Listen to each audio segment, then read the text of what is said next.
হরিদ্বারের গঙ্গা আরতি দেখতে গিয়েছিলাম, সাথে নিয়ে নিয়েছিলাম ফুল, আর তাতে ছিল একটা ছোট্ট প্রদীপ।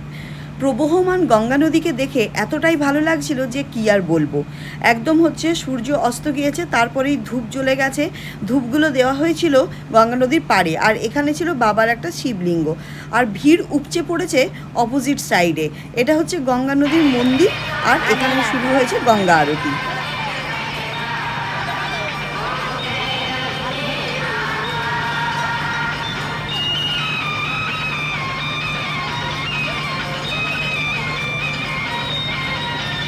ভীষণ সুন্দর দেখলাম গঙ্গা আরতি। নর্থ ইন্ডিয়ানদের নবরাত্রি চলছিল, তাই জন্য ভিড় ছিল বেশ ভালোই।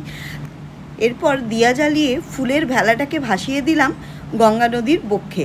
আর জিয়াও কিছু ফুল দিয়ে পুজো করে নিয়েছিল, আর প্রণাম করলাম। সবাই মিলে বেশ সুন্দরভাবে আরতি নিয়ে বাড়ি ফিরলাম গঙ্গা আরতি দেখে।